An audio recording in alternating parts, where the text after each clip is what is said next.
అవమానించవచ్చా? ఇవాళ నేను అక్కలకు చెప్పదలుచుకున్న ఈ వేదిక మీద నుంచి, అక్క ఎవరి ఉచ్చులో పడి మీరు తప్పుదో పడుతుండ్రో వాళ్ళని నమ్ముకున్న సొంత చెల్లెలు తిహార్ జైల్లో ఉన్నది. అక్క సొంత చెల్లెలు తిహార్ జైల్లో ఉంది అధ్యక్ష. సొంత చెల్లెల్ని తిహార్ జైల్లో పెట్టి ఢిల్లీకి వెళ్ళి మమ్మల్ని లోపలేకు మా చెల్లెలు కావాలంటే ఇంకో ఏడాది లోపల పెట్టని బేరసారాలు చేసుకున్న నీచులు అధ్యక్ష వాళ్ళు. వాళ్ళ గురించి ఏందక్క మీరు మాట్లాడేది? ఈ అక్కల కోసం కొట్లాడింది నేను అధ్యక్ష, వాళ్ళు కాదు. కాబట్టి ఆ అక్కల పట్ల నేను మహిళల పట్ల గౌరవంగా ఉండేవాడిని, అక్కల్ని గౌరవించేవాడిని. మంత్రివర్గ సమావేశంలో కుర్చీ లేకపోతే కొండ సురేఖక్కనో సీతక్కనో వస్తే నేను లేచి కూర్చి ఇచ్చిన ఎన్నోసార్లు ఈ అక్కలు ఉండ్రు. ఈ తమ్ముని నమ్ముకున్న అక్కలు మంత్రులై ముందు వరుసలు ఉండరా అధ్యక్ష? ఈ తమ్ముని నమ్ముకున్న అక్కలు మంత్రులై ఇక్కడ ఉన్నారు. ఆ దిక్కుమాల తమ్ముని నమ్ముకున్న అక్కల పరిస్థితి ఏముందో మీకు తెలుసు కదా అధ్యక్ష. సొంత చెల్లెలు జైల్లో ఉంది అధ్యక్ష. ఆ చెల్లె గురించి మాట్లాడారు.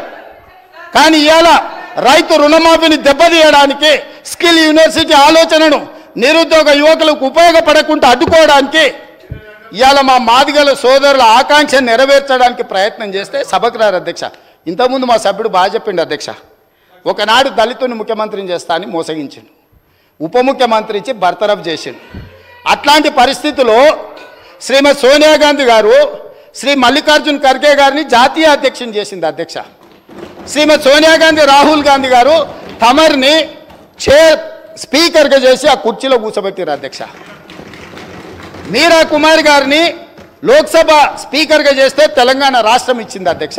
మీరా కుమారి గారు నేరెళ్లలో దళితులను కరెంటు షాకులు పెట్టి కొట్టించి సంసార జీవితానికి పనికి రాకుండా హింసిస్తే పరామర్శించడానికి మీరా కుమార్ గారు వస్తే ఎయిర్పోర్టుల్ని అరెస్ట్ చేసిండ్రు అధ్యక్ష. అది వాళ్ళ నీతి, వాళ్ళ జాతి. ఇవాళ ఎందుకు రాడు అధ్యక్ష? మిమ్మల్ని సోనియా గాంధీ గారు, మల్లికార్జున్ ఖర్గే గారు, రాహుల్ గాంధీ గారు స్పీకర్ చేసి అధ్యక్ష స్థానంలో కూర్చోబెడితే మీరు అక్కడ కూర్చుంటే అక్కడ కింద కూర్చోవాల్సి వస్తుందని మీ ముందల కింద కూర్చోకూడదు అని ఇవాళ సభకు వస్తలేడు అధ్యక్ష.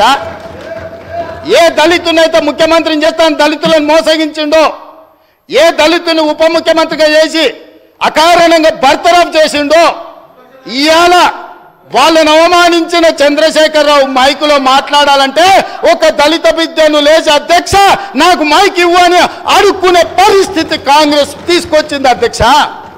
అది కాంగ్రెస్ గురించి మాట్లాడే అర్హత మీకెక్కడుందని నేను అడుగుతున్నా. కాంగ్రెస్ గురించి మాట్లాడే నీతి, జాతి, సింగిల్ విండో డైరెక్టర్ పోస్టు చంద్రశేఖరరావుకి ఎవరిచ్చారు అధ్యక్ష? కాంగ్రెస్ పార్టీ ఇచ్చింది. కాంగ్రెస్ సింగిల్ విండో డైరెక్టర్ ఇస్తే ఓడిపోయింది అధ్యక్ష. ఓడిపోయినా కూడా సింగిల్ విండో చైర్మన్ చేసిన మదన్ మోహన్ గారు. కాంగ్రెస్ రాజకీయ జీవితం పెట్టిందే వాళ్ళ కాంగ్రెస్. హరీష్ రావు గారు ఏముండే అధ్యక్ష?